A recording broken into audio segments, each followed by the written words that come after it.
പിണക്കമുള്ള ആളുകളെ വീട്ടിലൊന്നും ഹൈറുണ്ടാവില്ല. പിണക്കമുള്ള ആളുകളെ വീട്ടിലൊന്നും ഹൈറുണ്ടാവില്ല.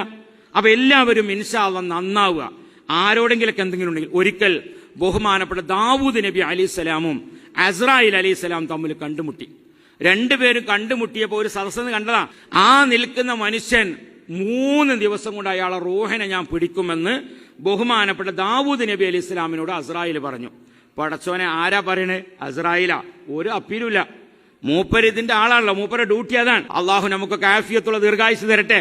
ബഹുമാനപ്പെട്ട ദാവൂദ് നബി അലൈഹിസ്സലാമിനോട് പറഞ്ഞു, 3 ദിവസം കൊണ്ട് ആ നിൽക്കുന്ന മനുഷ്യന്റെ റൂഹിനെ ഞാൻ പിടിക്കും. പടച്ചോനെ 3 ദിവസം അങ്ങനെ കാത്തു നിൽക്കുകയാണ് ദാവൂദ് നബി. അയാളെ റൂഹ് പോണത് കിട്ടുമല്ലോ എന്ന് കരുതി. നമുക്ക് വാട്സപ്പ് കിട്ടാത്തത് ആകാതുള്ളൂ അല്ലെ? എല്ലാം ഫോട്ടോ കിട്ടിയിട്ടുണ്ട്, പക്ഷെ ഏത് മാത്രം കിട്ടിയിട്ടില്ല? റൂഹ് പോണത് മാത്രം കിട്ടിയിട്ടില്ല.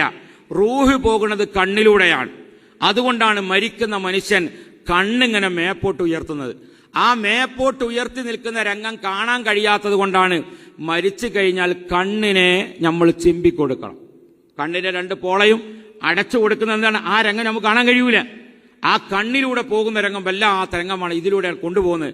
അള്ളാഹു തആല സക്കറാത്തുൽ മൗത്തിന്റെ ആ ഒരു ഭയാനകരമായ വിഷമത്തിൽ നിന്ന് അള്ളാഹു തആല നമ്മളെ കാത്തു രക്ഷിക്കുമാറാകട്ടെ. ബഹുമാനപ്പെട്ട ദാവൂദ് നബി അലൈഹി സ്വലാം അങ്ങനെ ഇയാളെ റൂഹ് പോകണം നോക്കുക, പക്ഷെ റൂഹ് പോണില്ല. 3 ദിവസമായപ്പോൾ ഇയാൾ മരിക്കണില്ല. 3 ദിവസം അയാൾ മരിക്കണില്ല. സുബ്ഹാനല്ലാഹ്. 3 ദിവസം കഴിഞ്ഞപ്പം റൂഹ് പോകാന്നപ്പം വേറെ ഒരു സദസ്സ് നിങ്ങൾ കാണട്ടെ.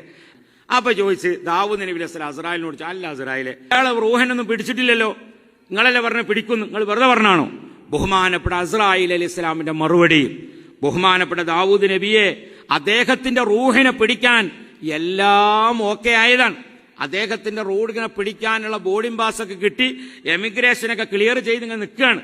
പക്ഷേ അദ്ദേഹത്തിന്റെ റൂഹിനെ അള്ളാഹു പിടിച്ചില്ല. പിടിക്കാതിരിക്കാൻ അയാൾ ഒരു പണിയെടുത്തു. ആ ഒരു പണിയെടുത്താൽ റൂഹക്ക് പിടിച്ചൂല. കുറച്ചുകൂടി ആയുസ് പറയണത് നിർത്തിയല്ലേ? പറയണോ? എന്തൊരു കമ്പങ്ങൾക്ക് അറിയാം അല്ലേ? ആർക്കും മരിക്കാൻ പോകില്ലല്ലോ. പണ്ട് ആളുകളൊക്കെ വയസ്സൊക്കെ കൂട്ടി പോകുന്നവരാ പാസ്പോർട്ടിൽ മീസൊക്കെ വരച്ച്. ഇപ്പൊ ഇൻഷൂർ കിട്ടണില്ല. ഓലിപ്പം ഞാൻ കുറക്കാൻ നടക്കുക. പഴയ കൗമേ അല്ലേ? പാസ്പോർട്ടിൽ 60ഉം സംഗതി 45 ആയിട്ടുള്ളൂ. നേരത്തെ പൈസ ഉണ്ടാക്കിയ ആളുകളാണ് ഓല്. കാരണം നേരത്തെ ഇങ്ങോട്ട് കയറിയാണ്. അപ്പൊ നിങ്ങൾ പോയിക്കോളി, നിങ്ങളെ ഇൻഷൂർ പുതുങ്ങൂല. പിന്നെ പെണ്ണുങ്ങളത് വഴിയുണ്ടാവും. പെണ്ണുങ്ങൾ ഈ കോവിഡ് വന്നത് തന്നെ പെണ്ണുങ്ങളത് അള്ളാഹ് കബൂലാക്കി എന്നുള്ളതാണ്. ഈ കൊല്ലത്തിൽ 1 മാസം മാത്രം ലീവിന് പോകുന്ന ഒരു കുറേ പെണ്ണുങ്ങൾ വരുന്നത്, പടച്ചോനായ റബ്ബെ എൻ്റെ പുതിയാപ്പിളൊന്ന് നാട്ടിൽ നിർത്തുകയാണ്. അത് 2 കൊല്ലാണ് നിർത്തി. അപ്പോഴാണ് ഇയാളെ സ്വഭാവം മൊത്തം അറിയണം. പടച്ചോനെ എങ്ങനെയെങ്കിലും ഒന്ന് പോയി കിട്ടിയാൽ മതിയെന്ന്. അതിൽ പിന്നെ കോവിഡ് മാറും ചെയ്യും. ഇങ്ങനെ ഒരു റിവായത്തുണ്ട് കോവിഡിനെ പറ്റി അല്ലേ? ഇങ്ങനെ ഇരിക്കുകയാണ്. എന്തേ കാരണം? സത്യത്തിൽ നമ്മളും പെണ്ണുങ്ങളും